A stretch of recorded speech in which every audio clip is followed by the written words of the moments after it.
Hello வணக்கம். இது உங்கள் சிவி ஜோன். சொல்லறவங்க எப்படி இருக்கீங்க? இப்போ பார்த்தீங்கன்னா அந்த விஷயங்கள், அந்த சர்ப்ரைஸ் 50 நாள் ஆகிடுச்சு. நேற்றே வந்து விஜய் சேதுபதி சொல்லியிருப்பார், உங்களுக்கு சூப்பரான ஒரு சர்ப்ரைஸ் இருக்குது அப்படின்ட்டு. ஸோ அந்த சர்ப்ரைஸ் இப்போ வந்தாச்சு. என்னென்னா, அவங்களுடைய உறவுகளாக நினைக்கக்கூடிய சொந்தங்கள் வந்துட்டு அவங்களுக்கு வந்துட்டு அப்ரிஷியேட் பண்ணல, நீ என்ன தப்பு பண்ணுறன்றதை சுட்டி காட்டி மண்டலில் கொட்டுறதுக்காக வந்திருக்காங்க. ஃபர்ஸ்ட் டே பார்த்தீங்கன்னா விஜய் பார்வதி தான் வந்துட்டு வந்துச்சு. விஜய் பார்வதி கூப்பிட்டாங்க, உள்ளே போனாங்க. அவங்களுடைய ஃப்ரெண்டுன்னு நினைக்கிறேன், ஐ திங்க். அவங்க வந்து என்ன சொன்னாங்கன்னா, வச்சு செஞ்சாங்க. நல்லா தான் ப்ளே பண்ணிகிட்ருக்கேன். குரூப்பிசம் வேணான்னு சொன்னல, இப்போ நீ மட்டும் என்ன பண்ணிகிட்ருக்க? நீயும் குரூப்பில் தானே இருக்க. உமன்ஸ் கார்டு ப்ளே பண்ணாத, குழந்தைங்க பார்க்குற ஷோ மைண்டில் இருக்கான்னு கேட்குறாங்க. அதுக்கப்புறம் என்ன சொன்னேன்னா, இடம் பொருள் ஏவர் எல்லா இடத்துலையும் பார்த்து பேசு. அதெல்லாம் உண்மையிலே தேவையான விஷயங்கள் தான். அதே மாதிரி தேவையில்லாத இடங்களில் பேசாத. அதுக்கப்புறம் வந்துட்டு உன்னோட இண்டிவிஜுவல் கேம் எங்கே போச்சுன்னு கேட்குறாங்க. ஏன்னா இப்போ 2-3 வாரமாக பார்த்தீங்கன்னா ஃபுல்லாக வந்து சாண்ட்ராவை நோக்கி தான் போகுது அவங்களோட மைண்டு. முன்னாடி வந்து தனியாக இருப்பாங்க, எல்லோரும் எதிர்ப்பாங்க. பட் இந்த வாட்டி பார்த்தீங்கன்னா சாண்ட்ரா, திவ்யா, பிரஜன் இவங்களை வந்து சார்ந்திருக்காங்க. அவங்களுக்கு என்னென்ன ஒரு கம்ஃபர்டபுள் ஜோனை இப்போ எதிர்பார்க்க ஆரம்பிச்சிட்டாங்க. முன்னாடி எவனே எனக்கு தேவையில்லான்னு இருந்தாங்க.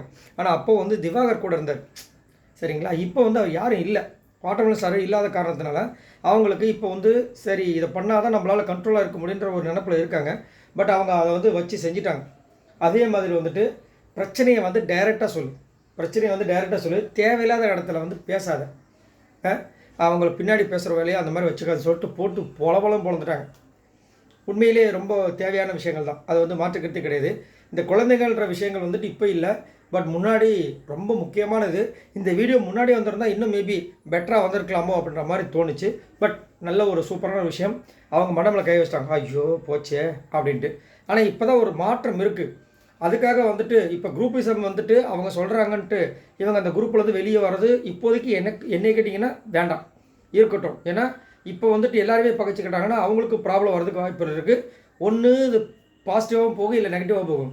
இப்போதைக்கு அவங்க வந்து சேண்ட்ராவும் நல்ல ஒரு இதுவாக இருக்காங்க, அண்டர்ஸ்டாண்டிங்கில் இருக்காங்க. இவங்களும் கொஞ்ச நாள் போகட்டும் தான் என்னோடய கருத்து. உங்களோட கருத்து என்னென்னு சொல்லுங்கள். அதுக்கப்புறம் அமித்தோட ஒய்ஃப் பேசினாங்க. பாட்டில் கான்சென்ட்ரேட் பண்ணுற அளவுக்கு வந்துட்டு உங்களுடைய அந்த எடுத்து வைக்கிற வாதத்துலேயே வந்து கான்சன்ட்ரேட் பண்ணுங்கள். நிறைய இடங்களும் உங்களை வந்து பேச விட மாட்டாங்க, நல்லாவே தெரியுது. பட் இருந்தாலும் நீங்கள் வார்த்தையை தேடுற நேரத்துலேயே வந்துட்டு அது எல்லாமே வேஸ்ட்டாக போயிடுது. அதனால் வந்து எடுத்து வைங்க. அதே மாதிரி டாஸ்க்குன்னு வந்துட்டால் கொஞ்சம் ப்ரோட்டீன் தேவைப்படுதுன்னு ஒரு கோடு வேர்டு கொடுத்தாங்க. அவர் பிக் பாஸ் கண்டுபிடிச்சிட்டார், இன்னும் ப்ரோட்டீன் கோடு வேர்டெலாம் வருது அப்படின்னு. இல்லை, டாஸ்க்கை இன்னும் நல்லா பவராக விளாட சொல்கிறாங்க, அது செய்யுங்க அப்படின்னு சொல்லிட்டு பிக் பாஸுமே சொன்னார். அதே மாதிரி யார்கிட்ட பேசினாலும் 1 to 1 பேசும்போது ஃபேஸ் வேல்யூ பார்த்து பேசுங்க அப்படின்றாங்க. அவர் அதிகப்படியாக யார்கிட்ட பேசுகிறாரு? விஜய் பார்வதி கிட்ட பேசுகிறாருல, அதை சொல்கிறாங்க. ஃபேஸ் வேல்யூ பார்த்து பேசுங்க. சும்மா எல்லாத்துக்குமே வந்துட்டு உங்களுடைய அந்த பொண்ணான விஷயங்களை, மெச்சூரிட்டி இந்த விஷயங்களை கொடுக்காதீங்க. ஓவர் மெச்சூரிட்டியாகவே இருக்கீங்கன்னு சொல்லிட்டு எல்லாத்துக்குமே அமுங்கியும் போகாதீங்க. உங்களுக்கு என்ன தோணும் அதை பேசுங்க. நீங்கள் நல்லா பேசுவீங்க, நீங்கள் யாருக்கும் சாய மாட்டீங்க, ரொம்ப மெச்சூரிட்டியான ஆள், நேர்மையானாலும் எனக்கு தெரியும். பட் அங்கே வந்துட்டு நீங்கள் அதுக்குன்னு ரொம்ப அப்படியே அமுங்கி போகாதீங்க, நல்லா தைரியமாக பேசுங்கிற மாதிரி ஒரு விஷயத்த சொன்னாங்க. ஸோ நல்ல ஒரு விஷயம் தான், சூப்பராக தான் இருந்தது. பட் அமித் வந்துட்டு அதை தான் கரெக்டு தான். அவர் வந்து இன்னும் இப்போ வரைக்கும் நம்மளுக்கு எல்லாருக்குமே ஜென்டில்மேனாக தான் தெரியுது. ஆனால் அவர் வந்து தரமான கருத்துக்களை எடுத்து வச்சாரம் கேட்டிங்கன்னா கிடையாது. இப்போ வேறு புதுசாக வந்து அரோரா வந்துட்டு நம்ம அமித் பாண்டே கழுவிட்டு இருக்காங்க. என்ன பேசுறதுக்கு ஆள் இல்லை, என்ன பண்ணுறது? சரி நம்ம அமித் கிட்டேயாவது போய் சொல்லலாம்னு சொல்லிட்டு விஜய் பார்வதி பற்றி ஆரம்பிச்சிட்டாங்க இவங்க புராணம். விஜய் பார்வதி நாம என்னத்தை சொல்ல. சரி, நீங்கள் உங்களோட கருத்துக்களை சொல்லுங்கள். விஜய் பார்வதிக்கும் அமித்துக்கும் சொன்ன கருத்துக்கள் எப்படி இருந்தது? விஜய் பார்வதிக்கு முக்கியமாக தேவையான ஒரு விஷயந்தான், நல்ல ஒரு சவுக்கடிமாக இருந்தது.